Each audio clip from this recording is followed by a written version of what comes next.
grace, a word so gentle, we whisper it like a lullaby. But Joel Goldsmith called it the most explosive power in existence.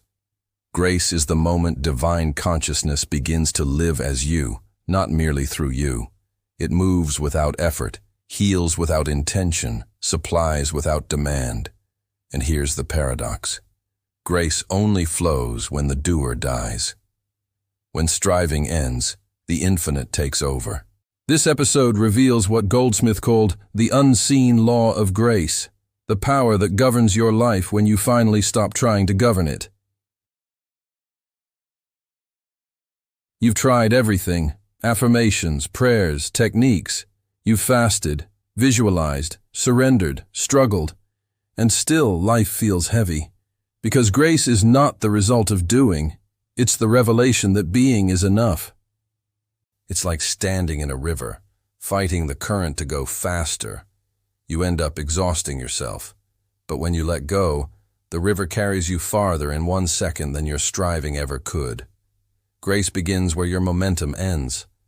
It's not spiritual laziness, it's divine cooperation. Goldsmith wrote, "Grace is the automatic activity of God, always in operation, always complete." You don't attract grace. You stop resisting it. It's not privilege, it's law.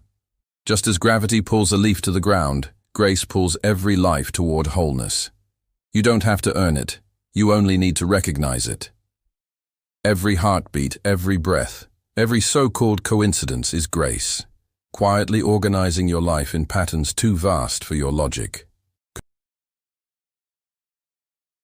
Control is fear, disguised as planning. We micromanage because we don't trust life to hold us. But grace doesn't flow through clenched fists. It waits patiently for your surrender. The moment you whisper, "I don't need to run the universe today," something breaks open. And in that space, the infinite rushes in. A woman named Elena once told Goldsmith, "I stopped planning for just 1 week." In that silence, life filled the gap. She received the call she'd been chasing for months. She laughed and said, "I think grace likes space." And she was right. Grace thrives where ego disappears. Grace is not random, it's not luck, it's a divine equation, what Goldsmith called the mathematics of consciousness. When you align with truth, effects follow by law. You don't have to make healing happen, health is lawful. You don't have to chase prosperity, supply is lawful. You don't have to beg for love, oneness is lawful. Grace is God's justice without judgment, order without effort. The more you try to force life, the further you drift from its rhythm. One student of Goldsmith's named David lost everything: his home, his savings, his business. In total despair he wrote, "I had nothing left to fix," so he stopped fixing. He sat in silence for 2 hours a day, resting in one truth. If grace is real, it's here now. For weeks, nothing happened. Then, a letter arrived. A client who owed him money for years suddenly repaid everything with interest. He said, "It is like the universe had been trying to find me once I stopped hiding in fear." That is the unseen law of grace. It was never missing. We were just unavailable. So how do you enter this field of grace? Goldsmith gave 3 doorways. First, stillness before action. Pause until peace becomes your atmosphere, then move.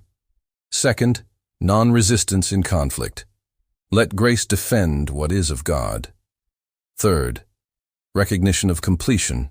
Whisper inwardly, "This too is finished in God." These are not techniques. They are alignments. They shift your energy from doing to being, from asking to allowing. Grace enters through stillness, not through strain. In one of Goldsmith's healing sessions, a woman came with a terminal illness. He said nothing for 2 minutes, then softly spoke, "Grace knows no disease." Weeks later, she was completely healed. He didn't perform a miracle. He simply removed the interference called disbelief. Grace was always there, waiting to flow through a consciousness clear enough to carry it. Awareness, not effort, was the conduit. But what about when things fall apart? When grace looks like loss? That's when faith graduates to realization. Because sometimes grace arrives disguised as endings. The job that collapses, the friend who leaves, the plan that fails. They are all the invisible architecture of perfection. Grace doesn't care about comfort. It cares about completion. It will remove what blinds you, even if you call it loss. What breaks your heart might be what frees your soul. You'll look back and say, that wasn't punishment, that was placement. Most seekers try to get grace.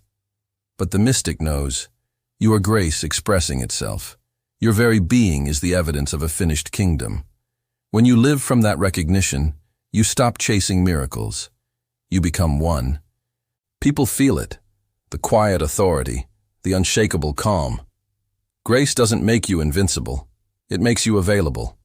You stop forcing outcomes and start flowing with divine order. Every heartbeat, every conversation, every apparent coincidence, all of it is grace. You can't rush it. You can only recognize it. You can't earn it. You can only align with it. Like the tide, it carries everything back to its source. Even your mistakes become material for harmony. Even your detours lead you home. Because grace never stops. It simply waits for recognition. Right now, as you listen, pause. Close your eyes. Feel the space between thoughts. That quiet pulse underneath your awareness. That's grace. It's not in the future. It's not earned. It's here. It's breathing you, guiding you, completing everything that looked incomplete. You can trust it more than your plans, more than your mind, because it was here before both existed. Say softly, it is finished, and grace is the proof. If this message touched you, that was grace recognizing itself in you. Comment below. I live in the flow of grace. Like this video if it opened something within you, and subscribe to Legacy Igniter for the next chapter in the series. Part 4. The Invisible Hand That Guides Everything. Because the journey was never about becoming worthy of God's love. It was about realizing you already are the expression of it. It is finished, and grace is the living evidence.